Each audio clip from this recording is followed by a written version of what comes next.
Hey, what's up, guys and gals? My name is Rick 9G. Thank you so much for joining me today. We're going to be talking about the Marx Brothers, more specifically about their 1929 film, The Cocoanuts. It is one of my favorites that the Marx Brothers have made. It is a really funny one. If you're a fan of the Marx Brothers classic TV shows and movies, don't forget to comment, like, and subscribe on this video. It really does help out a lot, and it lets me know that you want to see more. This film takes place, of course, during 1929 in time with the Florida land boom. Now, the Marx Brothers, they're running a hotel and they auction off some land. However, they're also trying to thwart a jewelry robber as well as act crazy and zany as they always do. There's musical interludes as well as they play musical instruments, and it's really a funny thing. It's like a mixture of everything. Comedy in terms of jokes, slapstick. There is like vaudeville routines, there's stunts, there's musical numbers, there's singing, there's dancing. It's all in an hour and a half, and that's pretty cool to think about. That's something that's not really seen in today's movies. It was seen back then as, hey, you come in, you watch our movie, and you'll be entertained in every way possible. And yeah, they accomplished it. 1929 was the early portion of sound film. And so this particular film was filmed on a stage in New York City. And sound films were very new, and they had issues with soundproofing because a lot of the sound stages were not installed with soundproofing yet. They didn't have that technology yet. And so this film had to be shot in the early hours of the morning to reduce any outside traffic noise that were driving right next to the sound stages that were right on the streets. It's a myth to know that every sound stage is not completely surrounded by the studio. Some of those sound stages are right on public streets, or though they share a wall with public streets and people walking. So it's something to keep in mind. Now, what's also very interesting is the idea of sound, how sound was recorded. They use special early microphones that picked up pretty much everything. They were super sensitive, and they picked up even a little whisper across the room. So what happened was they had a lot of trouble with paper, believe it or not. Cloth was okay because cloth wouldn't really be picked up, but paper was horrible because of the rustling sound.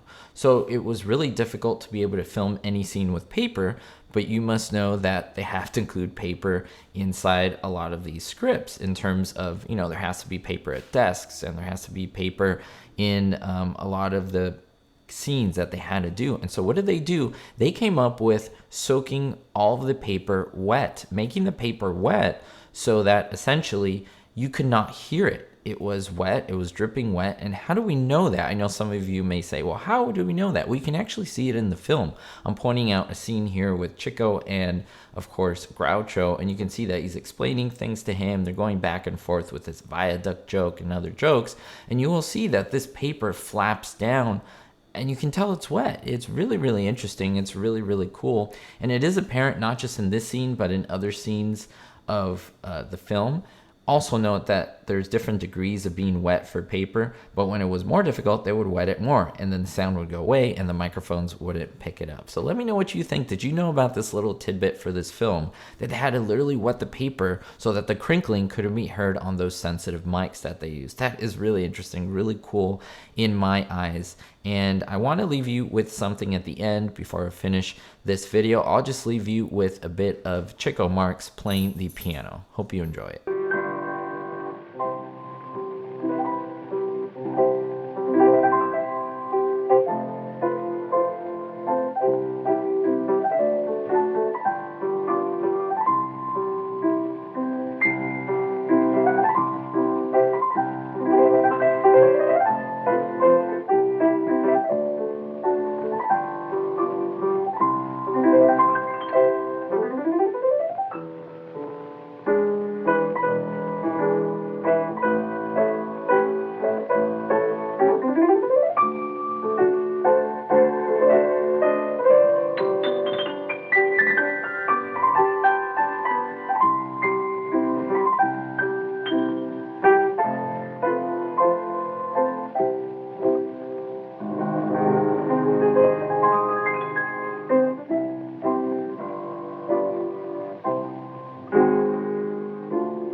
be hopeful.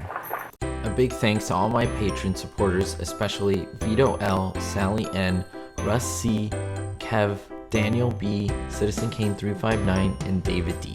If you want to be on this list, make sure to check out the Patreon link below. Thanks so much.